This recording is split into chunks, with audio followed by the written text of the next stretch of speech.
My sister told me I was too plain to be in her wedding photos, that standing next to her bridesmaids, I would ruin the visual aesthetic.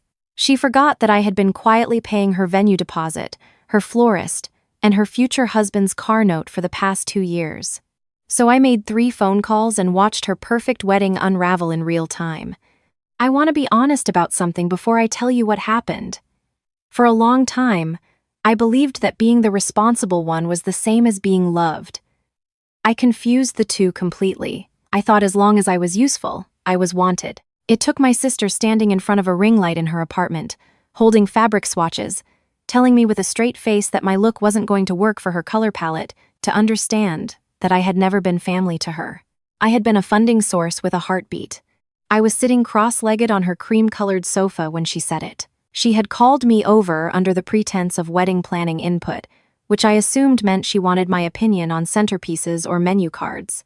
My sister had been engaged for 7 months. The wedding was 4 months away, a spring ceremony at a restored estate venue about 40 miles outside the city. I knew that venue well.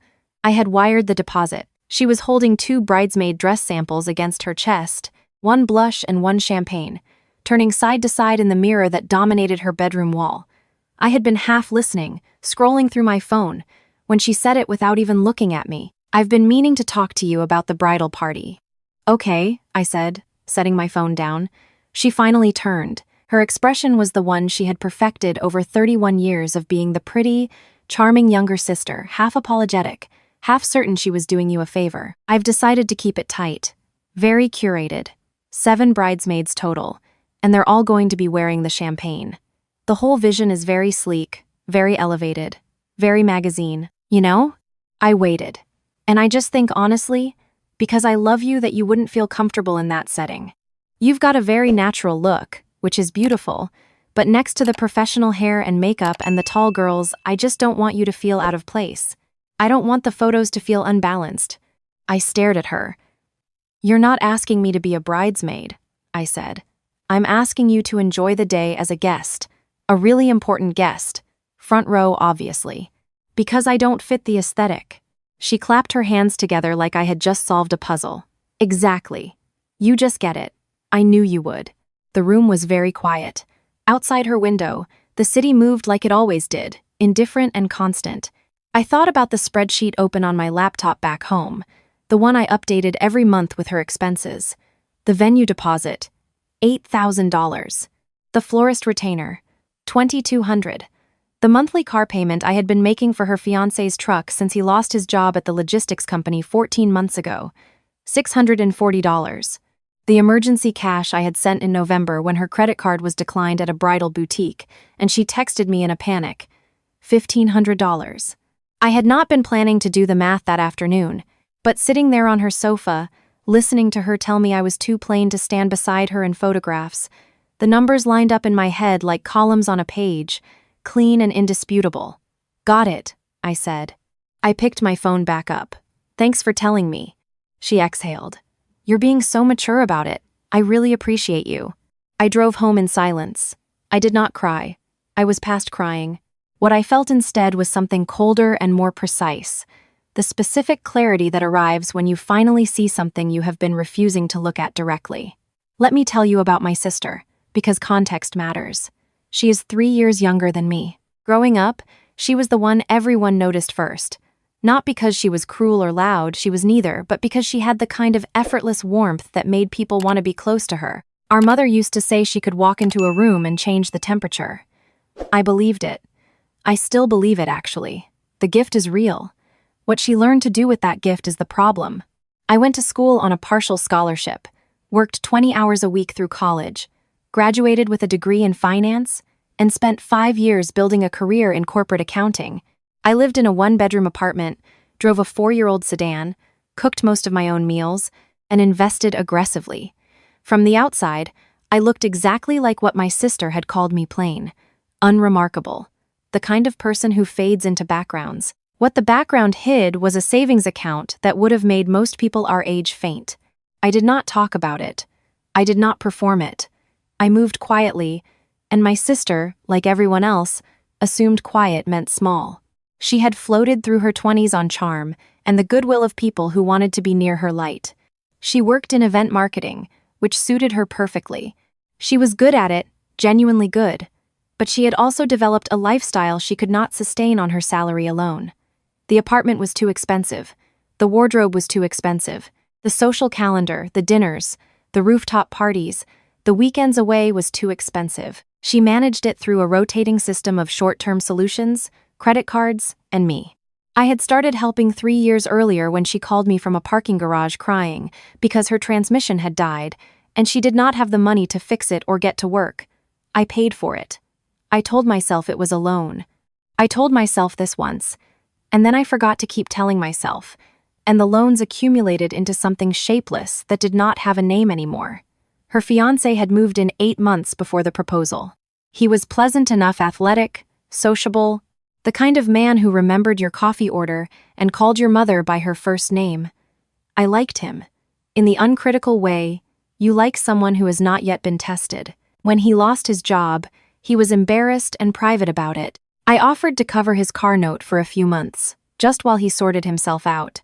A few months became 14. He had not sorted himself out. I sat at my kitchen table that night with my laptop open and looked at every transfer I had made over the past 3 years. The total was just over $47,000. Some of it was loans by name. Most of it was just help, offered quietly, accepted without ceremony, and never mentioned again. $47,000, and I didn't fit the aesthetic. I closed the laptop. I made myself a cup of tea. And then, with the same methodical attention I brought to quarterly reports and budget audits, I began to plan. The first thing I did was send a text to my sister, just checking in. Do you need me to send another payment to the florist this month, or are you handling it? She replied within 4 minutes. If you could do the next installment, that would be amazing. Thank you so much. You're literally a lifesaver. I screenshot the message and saved it to a folder I labeled, simply, documentation. I had been sloppy about documentation before. I would not be sloppy again. The second thing I did was call my financial advisor and set up a new account that my sister had no knowledge of. All future transfers would originate from my primary checking account, which she knew about, until I was ready to close the tap. I wanted the transition to be clean and traceable. The third thing I did was call the venue. I had wired the $8,000 deposit under my own name, as a gift, nearly a year earlier. I asked to speak to the events coordinator. I introduced myself, confirmed the reservation under my sister's name, and asked a few casual questions about the payment timeline for the remaining balance. The coordinator told me the full balance $22,000 was due 6 weeks before the event date. My sister had made a small partial payment, about $3,000, and had requested an extension on the remainder. Has that extension been approved? I asked. It's pending, the coordinator said. We've been waiting on confirmation that the remainder will be secured. I see. Thank you. I hung up and sat for a moment with that number. $22,000, due in 10 weeks, and my sister was counting on me to cover it the same way she had been counting on me for everything else, silently, automatically, without ever being asked directly, because asking directly would require acknowledging what I was actually doing for her. I thought about calling her that night. I thought about laying it out plainly. This is what I have given you. This is what you said to me. This is why I'm stepping back. I even drafted the conversation in my head, calm and clear, the way I practiced important conversations. But I didn't make the call, not yet, because I wanted her to feel the silence first. I wanted her to reach for the support she had taken for granted and find air. I canceled the florist installment. I did not cancel it dramatically. I sent a brief, professional email to the florist, CC'd to my own address for records. Please be advised that I will no longer be processing payments on behalf of the account associated with this order. All future billing should be directed to the account holder directly. Thank you. I sent a similar email to the venue coordinator, more carefully worded. I want to confirm that the deposit previously paid should be considered a personal gift to my sister and is non-refundable per your policy. However, I will not be making any further payments toward the remaining balance. Please direct all outstanding invoices to her directly. Then I logged into my bank account and found the recurring transfer to her fiancé's car payment. I paused over it. I thought about him, about how he had seemed genuinely grateful when I offered. But I also thought about the fact that he was marrying a woman who had just told her sister she was too plain for photographs, and he had not said a single word to me about it. Not a text, not a call. 14 months of car payments and silence. I canceled it. Then I waited. The first call came 6 days later. Not from my sister. From her fiancé. He opened with sports, which told me everything. He was nervous and buying time. He asked how I was doing, whether I had been following the basketball playoffs, whether I had any plans for the long weekend. I answered each question briefly and waited. "Hey, so," he said finally, his voice losing its warmth. "I got a notification that my car payment didn't go through. I think there was maybe an issue with the transfer?" "No issue," I said. "I canceled it." A pause. "Oh, I should have given you more notice. I apologize for that. But I won't be making that payment going forward." Another pause. Longer. "Can I ask why?" "I think you know why." He did not respond immediately. I could hear him breathing, the low hum of something in the background, a TV, maybe, or the kitchen. "She told you about the bridesmaid thing." "She did. Look, I want you to know that wasn't she was stressed, and she gets in her head about appearances, and I think she handled it." "I'm sure she was stressed," I said. "I'll let you two figure out the car. Good luck with the planning." I hung up. He called back twice. I didn't answer. From my sister, nothing. 1 day, 2 days, 3 days. On the 4th day, she sent me a voice message that she clearly expected to sound breezy. "Hey, so I heard from the venue that there's a payment question. Can you call me when you get a chance? Love you." She appended a heart emoji. I did not call. I texted back. "Hi. I've stepped back from handling the wedding finances. The venue has your contact information. Let me know if you need anything else." The next message came 40 minutes later, and it was not breezy. "What does that mean? You've stepped back? The balance is due in 6 weeks. We don't have it. You know we don't have it. Why are you doing this right now? This is the worst possible timing. I'm going to call you." She called. I let it ring. She called again. I let it ring. She left a voicemail that lasted 4 minutes. Her voice went through 3 phases: confused, then hurt, then sharp. She used phrases like, "I can't believe you're doing this, and this is incredibly selfish, and I thought you cared about our family." She said she understood I might have feelings about the bridesmaid situation, but that this was not the mature way to handle it, and that she expected better from me, and that I was going to regret this. I saved the voicemail to the documentation folder. What happened next I did not plan. I want to be clear about that. I had intended to stay quiet through the fallout, to let the financial reality land and wait for her to come to me directly and honestly. I had not planned to be at the venue on the day her world collapsed, but I had made a prior commitment to attend a professional networking dinner at a hotel near the estate, scheduled weeks before any of this happened, and I had not canceled it, because I am not the kind of person who abandons my own obligations because someone else's life is falling apart. The estate and the hotel shared an exit off the same highway. I pulled off to drop a gift I had picked up for my friend's birthday, and as I turned into the estate's entrance road, I saw my sister's car in the parking lot, and her fiancé's car, and a third car. I recognized my mother's. I almost kept driving. I had the gift bag in the passenger seat. I had a dinner to get to. I had no role in whatever was happening in that building, no right to insert myself. But then I saw my mother standing outside the entrance, alone, her coat pulled tight, looking at her phone with an expression I recognized from childhood, the one she wore when she was trying to figure out how to hold 2 people together at once. She looked up and saw me before I could pull back out. She waved. I parked. Inside, my sister was in a meeting room with the venue's events coordinator and a second woman I didn't recognize, but who introduced herself as the venue's financial manager. The remaining balance had not been paid. The extension had expired. The venue was, professionally and apologetically, explaining that without a payment commitment in writing within 72 hours, the date would be released, and the deposit, my $8,000, would be retained per the signed contract. My sister's face when I walked in was a photograph I will carry for a long time. Not anger, not defiance, just the naked, stripped expression of someone who has been caught without a costume. "Riley," she said. She only used my name when she was frightened.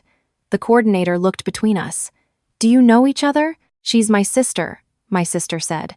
"I'm the one who paid the deposit." I said. The financial manager glanced at her files. You're listed as the original payee. Yes. Are you involved in the payment restructuring? I looked at my sister.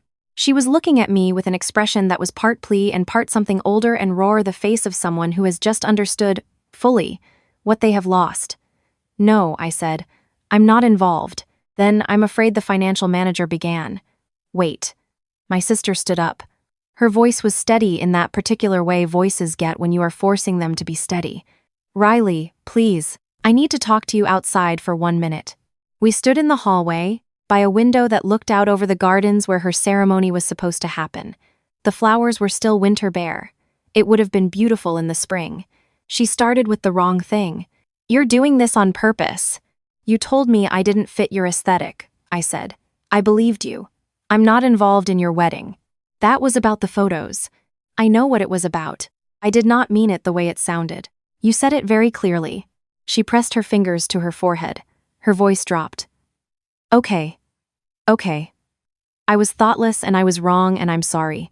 Is that what you need to hear? I needed to hear it 4 weeks ago. Before I called the florist. Her expression shifted. You called the florist. I sent them an email. And the venue.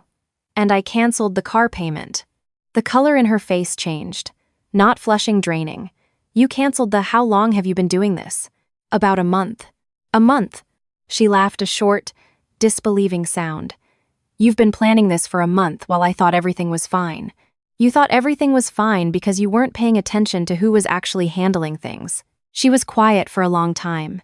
Outside, a groundskeeper walked slowly across the garden with a wheelbarrow. The sky was the color of old pewter. How much have I actually? She stopped. Started again. Over the years, how much? $47,000? I said, give or take. She put her hand over her mouth. Her eyes filled with tears, and I could not tell if they were genuine or reflexive. She had beautiful tears. Always had. The kind that arrived exactly when needed. But she did not use them on me, which was new. She just let them sit there. I didn't know it was that much, she said. I know. I didn't ask you to keep track. No. But I did. Another silence. Then, quietly, what do you want from me? Nothing, I said, and I meant it, which surprised me. I had expected to feel some urge for an elaborate account, a formal reckoning. Instead, I felt something simpler, just the absence of the weight I had been carrying. I just want you to stop pretending that I'm the smaller one. I'm done being useful in private and invisible in public. She looked at me for a long time. Her mascara had not run. It never did. I have to go back in there, she said. I know. The wedding, I don't know what we're going to do. That's yours to figure out. I went back to my car. I sat for a moment. Then I drove to my networking dinner. I had salmon with lemon caper sauce and 2 glasses of Pinot Grigio and a conversation about Q3 projections that was, genuinely, more restorative than anything that had happened in the previous month. The aftermath was not cinematic. No single moment of public destruction. No villain's downfall in front of a crowd. It was smaller and sadder and, I think, more real. The venue was rebooked under a different couple within 10 days. My sister spent 2 weeks trying to find a comparable space within her actual budget. She couldn't. They eventually moved the wedding to a restaurant function room. Smaller, less elegant, not what she had been planning. Her fiancé picked up contract work at a shipping company. The car situation resolved itself. She put it on a payment plan directly in his name, which is where it should have been all along. My mother called me 3 days after the venue meeting. She did not take sides, which was her defining quality, maddening when you were a child, genuinely useful when you were an adult. She said she had not known the full picture of what I had been providing, and that she was sorry I had felt I needed to carry it alone. She said my sister was embarrassed and sad. I told her I did not need my sister to be sad on my behalf. I just needed her to be honest. She's learning, my mother said. I know. I hope it sticks. My sister texted me 6 weeks before the new wedding date. Not a long message. Just, I know you might not want to be there, but I would really like you to be there. No bridesmaid dress required. Just you. Whatever you feel comfortable in. I'm sorry. I mean it this time. I thought about it for 2 days. I went. I wore a dark green wrap dress I had owned for 3 years. I did not wear heels because my feet hurt, and I had decided somewhere in the previous 2 months that I would stop making myself uncomfortable for other people's aesthetics. I sat in the third row. The function room had bistro lights strung across the ceiling and wildflower arrangements on every table, loose and imperfect and genuinely pretty, in a way the estate might not have been. My sister looked beautiful. She always did. But she looked different in a way I couldn't immediately name. Less constructed, maybe. The kind of beautiful that doesn't require an audience. When she walked past me on the way to the aisle, she caught my eye and held it for 1 second. She didn't smile, exactly. But she looked at me the way you look at someone you've stopped pretending with. Her new husband cried during the vows. I revised my opinion of him upward. At the reception, I sat next to one of my sister's friends from work, a woman I had met briefly once before. She asked what I did. I told her. She asked how long I'd been in corporate accounting. I told her. She leaned in slightly, the conspiratorial lean of someone about to say something real, and said, "Your sister talks about you constantly. She makes you sound like the most competent person she's ever met." "Does she?" I said. "Oh, relentlessly. She told me once that you were the only person she knew who actually had their life together. Said it like she was slightly terrified of you." I looked across the room to where my sister was laughing at something her new husband had whispered in her ear, her head tilted back, one hand on his chest. She caught me watching and raised her glass. I raised mine back. "I don't have a tidy conclusion for you about forgiveness or family or what the right choice is when the people you love treat you like a resource. I only know what was true for me, which is this. I spent a long time mistaking provision for belonging, and the moment someone told me plainly that my presence wasn't valuable, only my money was, I finally had permission to believe what I had suspected for years. I am not plain. I am not stagnant. I am not a background character in someone else's story. I am the person who built something real and quiet and sustainable, and then when it mattered most chose to protect it. My sister sends me a voice message almost every week now. They're shorter than her old messages, less performed. She asks how I'm doing, and actually waits for the answer. Last month, she called to tell me she got a promotion, and that she wanted to take me to dinner to celebrate, her treat, no special occasion required. I said yes. I wore my green dress. She paid the bill without hesitating. Afterward, we sat in her car in the parking lot for an hour, talking the way we used to when we were teenagers, before she learned that beauty was currency, and forgot that kindness was more. I don't know if she will hold on to what she learned when things get easy again. I don't know if I'll let my guard down completely, or if something in me has permanently adjusted, like a bone that healed slightly differently after a break. Maybe both are true.